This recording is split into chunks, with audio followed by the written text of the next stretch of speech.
అబ్రహమా నువ్వు లేనాయనా, నీ దేశాన్ని వదిలిపెట్టరా బాబు, నీ తండ్రి ఇంటిని వదిలిపెట్టరా, నీ బంధువులను వదిలిపెట్టరా, నీ జనాంగాన్ని వదిలిపెట్టరా అంటే ఏం చేశాడు చెప్పండి అమ్మా? వెంటనే బయలుదేరాడు. అంతకుముందు దినాల్లోనే తండ్రి చనిపోయాడు. తండ్రి చనిపోయిన వెంటనే దేవుడు మాట్లాడితే దుఃఖ దినాల్లో ఎవరైనా అంటారండి? కానీ వెంటనే అబ్రహాం లేచాడు. 12వ అధ్యాయంలో దేవుడు అబ్రహాముతో మాట్లాడితే వెంటనే ప్రయాణం చేసిన వెంటనే 13వ అధ్యాయంలోకి వచ్చిన వెంటనే 13వ అధ్యాయం 2వ వచనం మనం చదివితే అబ్రహాము వెండి బంగారములు పశువులు కలిగి గొప్ప ధనవంతుడై ఉండేది. దేవునికి స్తోత్రం చెప్పండి. హల్లెలూయా. అబ్రహాము దేవుని మాటను అంగీకరించాడు. నీ దేశాన్ని వదిలిపెట్టమన్నాడు, నీ సొంత భూమిని వదిలిపెట్టమన్నాడు, నీ తండ్రిని తండ్రిని ఇంటి దేశాన్ని వదిలిపెట్టమన్నారు, బంధువులు వదిలిపెట్టమన్నాడు. వెంటనే వదిలిపెట్టేశాడండి.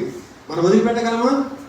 నది ప్రవహించింది గనక వెంటనే దేవుని మాటకు లోబడ్డాడు గనక వెంటనే అబ్రహాము గారు వెండి బంగారములు పశువులు కలిగి గొప్ప 12వ అధ్యాయం ఏమీ లేదు. అబ్రహాం గారికి ఏమీ లేదు. తండ్రి చనిపోతే ఒక దినాల్లో ఉన్నాడు.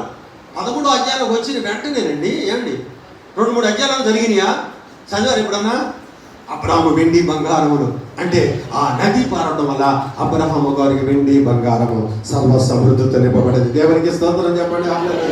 అబ్రహాము దేవునికి లోబడ్డాడు. పనులను వదిలిపెట్టాడు, జనులను వదిలిపెట్టాడు, తండ్రిని వదిలిపెట్టాడు, తండ్రి ఇంటిని వదిలిపెట్టాడు, బంధువులను వదిలిపెట్టాడు కనుక అబ్రహాము కావలసిన వనరులన్నింటినీ కూడా దేవుడే సమకూర్చాడు. నీ వదిలిపెట్టగలవా? నేను వదిలిపెట్టగలను.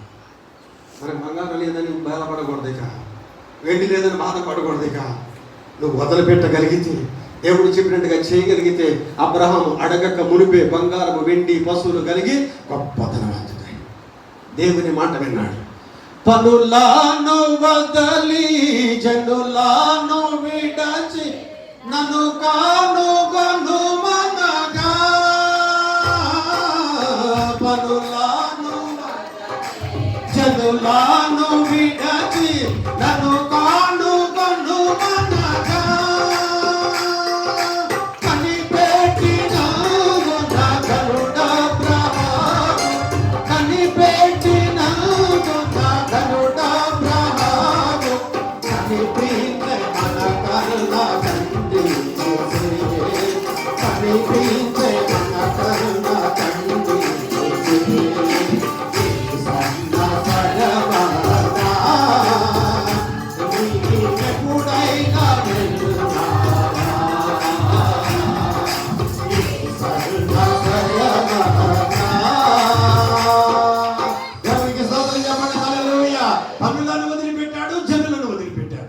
కనిపెట్టినందున గరుడ అబ్రహాముకు కనిపించే మనకన్నా అది గమనించగలగాలి.